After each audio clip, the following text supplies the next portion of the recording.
ಆತ್ಮೀಯ H16 news ಅರ್ಥಾತ್ ಸಿದ್ದರಾಮಯ್ಯಗೆ ಸ್ವಾಗತ. ನಾನು ನಿಮ್ಮವ MI ಅಥವಾ ಮಲ್ಲಪ್ಪ ಜೋತ್ ಅವರ ಆತ್ಮೀಯರೇ. ಮೋದಿಯವರು ಅಭಿವೃದ್ಧಿ ಹೆಸರಿನ ಮೇಲೆ ಬಂದರು ಅನ್ನೋದು ನಮಗೆ ಗೊತ್ತಿದ್ದ ವಿಷಯ. ಅದು 11 ವರ್ಷ ಅಧಿಕಾರ ಮಾಡಿದ್ರು ಗೊತ್ತದ. ಅದೇ ಕಾಲಕ್ಕೆ ಈ 2 ಕೋಟಿ ಉದ್ಯೋಗಗಳನ್ನು ಪ್ರತಿ ವರ್ಷ ಕೊಡ್ತಾನೆ ಅಂತ ಹೇಳಿದ್ರು. ಎಷ್ಟಾಗಿದೆ ಅಂತ ನಿಮಗೆ ಗೊತ್ತಿದೆ. 15 ಲಕ್ಷ ಪ್ರತಿ ಬಡ ಕುಟುಂಬ ಕೊಡ್ತಾನೆ ಅಂತ ಹೇಳಿದ್ರು. ಎಷ್ಟು ಕೊಟ್ಟಿದ್ದಾರೆ ಅನ್ನೋದು ನಿಮ್ಮ ಕಣ್ಣು ಮುಂದೆ ಇರಲಿ. ಅವೆಲ್ಲ ಯಾಕಂದ್ರೆ ಈ ಮಾತನ್ನು ಯಾಕೆ ಹೇಳ್ತಾ ಇದ್ದೇನೆ ಅಂತಂದ್ರೆ, ಅವೆಲ್ಲ ಬಿಟ್ಟು ಇನ್ನೂ ನೂರಾರು ಹೆಚ್ಚು ಕಡಿಮೆ ಭಾಳಷ್ಟು ಕಾರ್ಯಕ್ರಮಗಳು ಹೇಳೋಕೆ ನೆನಪಾಗೋದ್ರೆ ಅಷ್ಟೊಂದು ಕಾರ್ಯಕ್ರಮಗಳು ಘೋಷಣೆ ಮಾಡಿದರು. ಸ್ವಚ್ಛ ಭಾರತದ ಮಾಡಿದರು, ಸ್ಮಾರ್ಟ್ ಸಿಟೀಸ್ ಅಂತ ಮಾಡಿದರು, ಒಂದು ಹಳ್ಳಿ ಒಂದು ಜಿಲ್ಲಾಗ ಒಂದು ಹಳ್ಳಿಯನ್ನು ಪೂರ್ಣ ಅಭಿವೃದ್ಧಿ ಮಾಡ್ಬೇಕಂತ ಮಾಡಿದರು. 1, 2 ಅವೆಲ್ಲ ನೂರಾರು ಘೋಷಣೆ. ಅದಕ್ಕಾಗಿ ಇಲ್ಲಿವರೆಗೆ ಖರ್ಚಾಗಿದ್ದನ್ನು ಘೋಷಣೆ ಮಾಡೋದು, ಪ್ರಚಾರ ಮಾಡೋದು ಅದರ 50% ಮಾಡಲಿಕ್ಕಿಲ್ಲ. ಈ ಸ್ಮಾರ್ಟ್ ಸಿಟಿದ ತೊಗೊಳ್ರಿ, ಇನ್ನೊಂದಿಷ್ಟು ತೊಗೊಳ್ರಿ, ಹೆಚ್ಚು ಕಡಿಮೆ 44 ಲಕ್ಷ ಕೋಟಿ ರೂಪಾಯಿ ಖರ್ಚಾಗಿದೆ ಅಂತ ಒಂದು ಅಂದಾಜು. ಯಾಕಂದರೆ ಅವ್ರು ಬಿಡುಗಡೆ ಮಾಡೋದಿಲ್ಲ ಯಾವುದನ್ನಾದರೂ ಹಂಗೆ ಹೇಳ್ತಾ ಹೋಗ್ತಿರ್ತಾರೆ. ಮತ್ತು ಯಾವ ಸರ್ವೆನೂ ಇರೋದಿಲ್ಲ. ಸರ್ವೆ ಪ್ರೈವೇಟ್ದವ್ರು ಮಾಡಿದ್ದು ಅವ್ರು ಒಪ್ಪೋದೂ ಇಲ್ಲ. ಯಾಕಂದರೆ ನಮ್ದು ಕರೆಕ್ಟ್ ಅದಪ್ಪ ಅಂತ ಹೇಳ್ತಾ ಇರ್ತಾರೆ. ಈಗ ನಾವು ಡೆವಲಪ್ಮೆಂಟ್ ಮಾಡ್ತಾಯಿದ್ದೀವಿ, ಆಗ್ತಾಯಿಲ್ಲ ಅಂತ ಹೇಳ್ತಾರೆ. ಅಂಥ ಒಂದು ಉದಾಹರಣೆ ಮಧ್ಯಪ್ರದೇಶದಲ್ಲಿ ಇವತ್ತು ಆಡಳಿತ ಕೆಟ್ಟದ.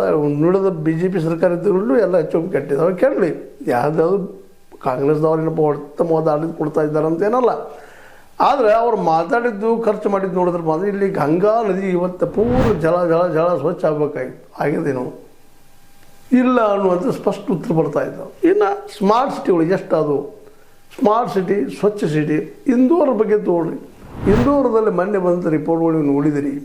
ಅಲ್ಲೇ ಕಲುಷಿತವಾದ ನೀರು, ಗಟರ್ ನೀರು ಬಂದು ಕುಡಿದ್ದಕ್ಕಾಗಿ ಅಲ್ಲಿ ಹೆಚ್ಚು ಕಡಿಮೆ ಇವತ್ತಿನವರೆಗೆ ಬಂದ ರಿಪೋರ್ಟ್ 10 ಜನ ತಿಳ್ಕೊಂಡಿದ್ದಾರೆ ಅನ್ನುವಂಥ ಮಾತು.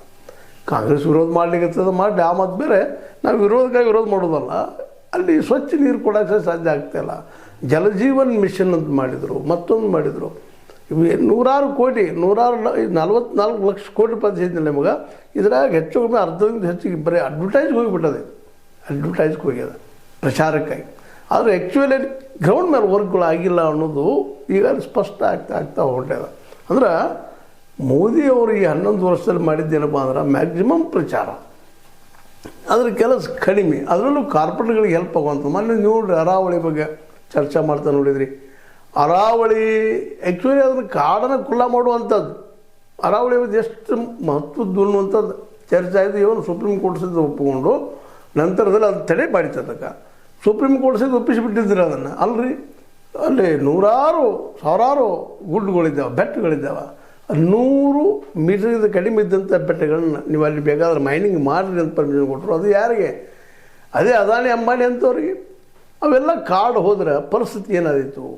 ಒಮ್ಮೆಲೆ ವಿಚಾರ ಮಾಡಿದ್ರ, ತಜ್ಞರಾದ ವಿಚಾರ ಮಾಡಿದ್ರ ಅನ್ನುವಂಥ ಮಾತಿಲ್ಲ. ಸ್ವತಂತ್ರವಾದ ಮೀಡಿಯಾಗೆ ಬೇಕಾಗಿರುವುದು ಸ್ವತಂತ್ರ ಧ್ವನಿ. ಆ ಸ್ವತಂತ್ರ ಧ್ವನಿ ಉಳಿಸಲು ನೀವು ಮಾಡಬೇಕಾದದ್ದು ಇಷ್ಟೇ. ಅದೇನಪ್ಪಾ ಅಂತಂತಂದ್ರೆ, ನಿಮ್ಮ ಕೈಲಾದಷ್ಟು ಸಹಾಯ ಈ ಚಾನಲ್ಗೆ ಮಾಡಿ ಹಾಗೂ ನಿಮ್ಮ ಧ್ವನಿಯನ್ನು ಕಾಪಾಡಿಕೊಳ್ಳಿ. ಯಾಕೆ ಮಾತನ್ನು ಹೇಳ್ತಾ ಇದ್ದೀನಪ್ಪ ಅಂತಂದ್ರೆ, ಒಂದು ರೀತಿಯಿಂದ ಇವೆಲ್ಲನೂ ಇವತ್ತು ಏನು ನಡೀತಾ ಇದ್ದಾವ ಈ ಘಟನೆಗಳು, ಮೋದಿಯವರು ತೆಗೆದುಕೊಳ್ತಾ ನಿರ್ಧಾರಗಳು ಕೇವಲ ಕಾರ್ಪೊರೇಟ್ ಪರ ಇದ್ದಂಥದ್ದು.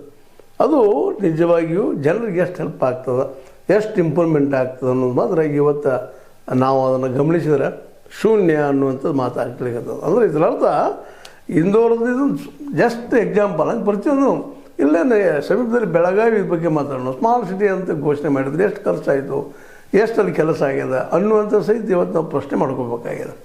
ಒಟ್ಟಾರೆ ಈ ಸಂದರ್ಭದಲ್ಲೇ ಯಾಕೆ ಮಾತಾಡ್ತಾ ಇದ್ದೀವಪ್ಪ ಅಂತಂದ್ರೆ, ಚರ್ಚೆ ಮಾಡ್ತಾ ಇದ್ದೀವಿ ಅಂದರೆ, ಕೇವಲ ನಾವಿದ್ದಂಥವರು ಈ ಡೆವಲಪ್ಮೆಂಟ್ ಬಗ್ಗೆ ಮಾತಾಡೋದಲ್ಲ, ವಾಸ್ತವ ತರುವಂಥದ್ದು.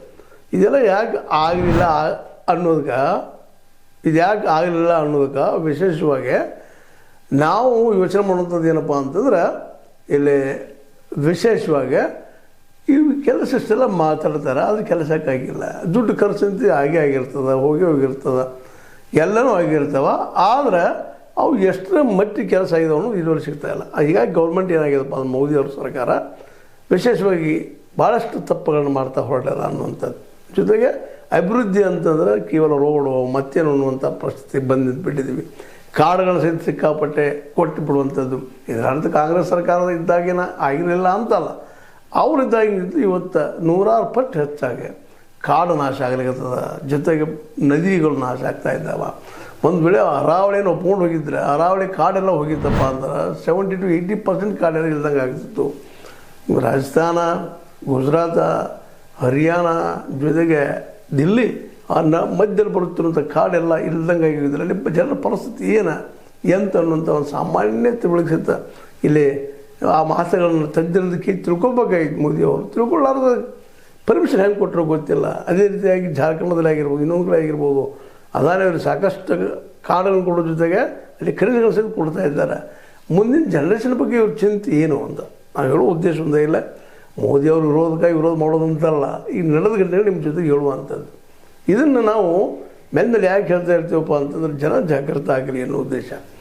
ಮತ್ತು ಮುಂದೆ ಬರುತ್ತಿರುವಂಥ ಸರ್ಕಾರಗಳಿಗೆ ಸಹಿತ ಜನ ಇವತ್ತು ಎಚ್ಚರಿಕೆ ಕೊಡಬೇಕಾಗಿದೆ. ಇಲ್ಲಪ್ಪ ಅವ್ರು ಏನು ಮಾಡಿದ್ರೆ ಗೊತ್ತಿಲ್ಲ, ನೀವು ಇಂಥವ್ರು ಅಂತ ಪ್ರಾಮಾಣಿಕರನ್ನು ಆಯ್ಕೆ ಮಾಡುವಂಥ ಕೆಲಸಗಳು ಇಲ್ಲಿ ಆಗಬೇಕಾಗಿದೆ. ಕೆಲಸ ಮಾಡುವಂಥ ಇಲ್ಲಿ ಒಳ್ಳೆಯ ಜನರನ್ನು ಆಯ್ಕೆ ಮಾಡ್ಕೋಬೇಕಾಗಿದೆ. ಅದು ಆಗ್ತಾ ಇಲ್ಲ. ಹೀಗಾಗಿ ಇವತ್ತು ಏನಾಗಿದೆಪ್ಪ ಅಂತಂದ್ರೆ ನಮ್ಮ ಯಾವುದೇ ಸರ್ಕಾರಗಳಲ್ಲಿ, ವಿಶೇಷವಾಗಿ BJP ಸರ್ಕಾರಗಳಂತೆ ಭಾಳ ತಪ್ಪು ಮಾಡ್ತಾ ಇದ್ದಾರೆ. ಮತ್ತು ಹೆಚ್ಚು ದುರಾಡಳಿತ ಸಾಮಾನ್ಯ ಲಂಚ್ಗೊಳ್ತನ ಇಲ್ಲಿ ಹೋಗಲಿಲ್ಲ. ನೋಡಿದ್ರೆ ನಿಮಗೆ ಗೊತ್ತದ, ಲಂಚ್ಗೊಳ್ತನ ಬಗ್ಗೆ ಬದಲಾಗಿ ಲೋಕಪಾಲ್ ತರಬೇಕು ರಾಷ್ಟ್ರ ಮಟ್ಟದಲ್ಲಿ ಅಂತ ಇದ್ದೀವಿ. ಬಂತ ಲೋಕಪಾಲ್ ಅಣ್ಣಾಚಾರ್ಯ ವಿರುದ್ಧ ಆಗಿದ್ದು ಹೋರಾಟ ಬರಲಿಲ್ಲ. ಮತ್ತು ಲೋಕಾಯುಕ್ತ ಎಲ್ಲ ರಾಜ್ಯಗಳಿದ್ದಾವೆ, ಆದರೆ ಅವ್ರಿಗೆ ಶಕ್ತಿ ಇಲ್ಲ. ಲೋಕಾಯುಕ್ತಕ್ಕೆ ಯಾಕೆ ಶಕ್ತಿ ಇಲ್ಲಪ್ಪ ಅಂದ್ರೆ ಅವ್ರಿಗೆ ಪೂರ್ಣ ಪ್ರಮಾಣದ ಶಕ್ತಿಯನ್ನು ಅಲ್ಲಿ ಕೊಟ್ಟಿಲ್ಲ ಅನ್ನೋದು ನಾವು ಗಮನಿಸ್ಬೇಕಾಗಿದೆ. ಅಂದ್ರೆ ಒಟ್ಟಾರೆಯಾಗಿ ಇಲ್ಲೋ ಭ್ರಷ್ಟಾಚಾರವು ಈ ದೇಶದಿಂದ ಹೋಗಲಿಲ್ಲ, ಕೆಲಸಗಳು ಸರಿಯಾಗಿ ಆಗಲಿಲ್ಲ, ಅಭಿವೃದ್ಧಿಗಳು ಆ ರೀತಿ ಪ್ರಮಾಣದಲ್ಲಿ ಆಗ್ತಾ ಇಲ್ಲ ಅಂದಾಗ ಏನು ಮುಂದಿನ ದಿನದಲ್ಲ ಇದು ಅರ್ಥ ಕಾಂಗ್ರೆಸ್ ಬಂದರೆ ಎಲ್ಲ ಮಾಡ್ತಾರಂತಲ್ಲ. ಇವತ್ತು ನಾವು ಮತದಾರರು ವಿಚಾರ ಮಾಡುವಂಥದ್ದು ಏನಪ್ಪ ಅಂದ್ರೆ ಪ್ರಸಂಗ ಒಳ್ಳೆಯ ಆಡಳಿತ ಬೇಕಾಗಿದೆ. ಗುಡ್ ಗವರ್ನೆನ್ಸ್ ಅಂತ ಹೇಳಿದರು ನಮ್ಮ ಮೋದಿಯವರು. ನಿಜವಾಗಿ ಗುಡ್ ಗವರ್ನೆನ್ಸ್ ಅದನ, ಭ್ರಷ್ಟಾಚಾರ ರಹಿತ ಆಡಳಿತ ಇಲ್ಲ ಅದನ, ಅದ್ರ ಜೊತೆಗೆ ಅಭಿವೃದ್ಧಿಗಳು ಆಗ್ತಾ ಇದ್ದಾವೆ. ಈಗಾಗಲೇ ಆರಂಭದಲ್ಲಿ ಹೇಳಿದಂಗೆ ನಿಮ್ಗೆ 44 ಲಕ್ಷ ಕೋಟಿ ರೂಪಾಯಿ ಅಭಿವೃದ್ಧಿ ಹೆಸರಲ್ಲಿ ಖರ್ಚು ಆಗಿದೆ ಅಂತೇಳಿ ರಿಪೋರ್ಟ್ಸ್ ಇದ್ದಾವೆ. ಆದರೆ ಅದ್ರ ಖರ್ಚಾಗಿದ್ದು ಎಷ್ಟಪ್ಪ ಅಂದರೆ ಅದರ ಹೆಚ್ಚು ಕಡಿಮೆ 40% 30% ಖರ್ಚಾಗಿದೆ. ಉಳಿದ 50-60% ಎಲ್ಲ ದುಡ್ಡು ನನಗೆ ಎಲೆಕ್ಷನ್ಕೋ ಮತ್ತು ಅದಕ್ಕೋ ಭ್ರಷ್ಟಾಚಾರಕ್ಕೋ ಹಂಚೋದಕ್ಕೆ ಹೋಗಿಬಿಟ್ಟದ. ಹೀಗಾಗಿ ಈ ದೇಶದ ಅಭಿವೃದ್ಧಿ ಆಗುವುದು ಎಷ್ಟು ಮಟ್ಟಿಗೆ ಸಾಧ್ಯ ಅನ್ನೋದು ಇವತ್ತು ಎಲ್ಲರೂ ಪ್ರಶ್ನೆ ಮಾಡುವಂಥದ್ದಾಗಿದೆ. ಒಟ್ಟಾರೆಯಾಗಿ ಇಲ್ಲೇ ಚರ್ಚೆ ಈ ವಿಷಯ ಮಾತಾಡೋದಕ್ಕೆ ಮುಖ್ಯ ಉದ್ದೇಶ ಏನಪ್ಪ ಅಂತಂದ್ರೆ ಈ ಅಭಿವೃದ್ಧಿಗಳು ಏನು ಮಾತಾಡ್ತಾ ಇದ್ದಾರೆ, ಈ ಅಭಿವೃದ್ಧಿಗಳು ನಾವು ಬಯಸಿದಂಗೆ ನಾವು ಅಂದಾಜಿಸಿದಂಗೆ ಆಗ್ತಾ ಇಲ್ಲ ಅನ್ನುವಂಥದ್ದು ಜನರಿಗೆ ತಿಳಿಸ್ಬೇಕಾಯ್ತು ನಮ್ಮ ಕೆಲಸ. ಇನ್ನು ಚೆಕ್ ಮಾಡೋದು ಬಿಡೋದು ಮತದಾರರು ಜನ ವಿಚಾರ ಮಾಡುವಂಥದ್ದು. ಏನು ಅಭಿವೃದ್ಧಿ ಆಗಿದೆಪ್ಪ, ಮಾರ್ಕೆಟ್ ರೇಟು ಕಡಿಮೆ ಆಗಲಿಲ್ಲ, ಬದುಕು ಸ್ವಚ್ಛ ಆಗಲಿಲ್ಲ, ರೈತಿಗೆ ಮಾರ್ಕೆಟ್ ಸಿಗಲಿಲ್ಲ.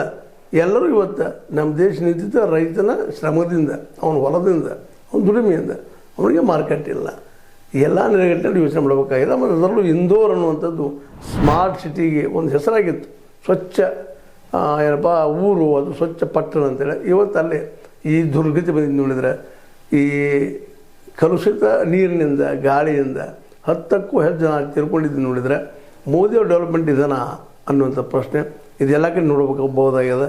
ಈವನ್ ಬೆಳಗಾವಿನೂ ಇಲ್ಲಿ ಸ್ಮಾರ್ಟ್ ಸಿಟಿಯಲ್ಲಿ ಪರಿಗಣಿತ ಆಗಿದ್ದು ಇವತ್ತು ಎಷ್ಟು ಮಟ್ಟಿಗೆ ಅಲ್ಲಿ ಸ್ವಚ್ಛ ಆಗಿದೆ, ಅದು ಎಷ್ಟು ಮಟ್ಟಿಗೆ ಸ್ಮಾರ್ಟ್ ಸಿಟಿ ಆಗಿದೆ ಅನ್ನೋದನ್ನು ಪ್ರತ್ಯಕ್ಷವಾಗಿ ನೋಡಿದರೆ ಎಲ್ಲರಿಗೂ ಗೊತ್ತಾಗೋದು ವಿಷಯ. ಏನಿರಲಿ, ಒಟ್ಟಾರೆಯಾಗಿ ಆಡಳಿತ ನಮ್ಮ ಮೋದಿಯವರದ್ದು ಮತ್ತೊಮ್ಮೆ ಪರಿಶೀಲಿಸಬೇಕಾಗಿದ್ದು, ಅದೇ ಕಾಲಕ್ಕೆ ಅದರ ಬಗ್ಗೆ ಚಿಂತನೆ ಮಾಡಬೇಕಾಗಿದ್ದು, ಮತ್ತು ಮೋದಿಯವರು ಸ್ವತಃ ಅದರ ಬಗ್ಗೆ ಚಿಂತನೆ ಮಾಡಬೇಕಾಗಿತ್ತು ಅಂತ ಹೇಳ್ತಾ, ಇದು ನಿಮಗೆ ಲೈಕ್ ಆಗಿರ್ಬೋದು, ಲೈಕ್ ಆಗದೇನೂ ಇರ್ಬೋದು. ಲೈಕ್ ಮಾಡಿ, ಶೇರ್ ಮಾಡಿ, ಕಾಮೆಂಟ್ ಮಾಡಿ, ಜೊತೆಗೆ ಸಬ್ಸ್ಕ್ರೈಬ್ ಆಗೋದು ನಿಲ್ಲಿಸಬೇಡಿ. H60 ನ್ಯೂಸ್ ಅರ್ಥ ಅತಿ ಹೆಚ್ಚು ತರ ಎಂಬುದು ಸತ್ಯದ ಕೈಗೆ ನೋಡಿ ವಂದನೆಗಳು.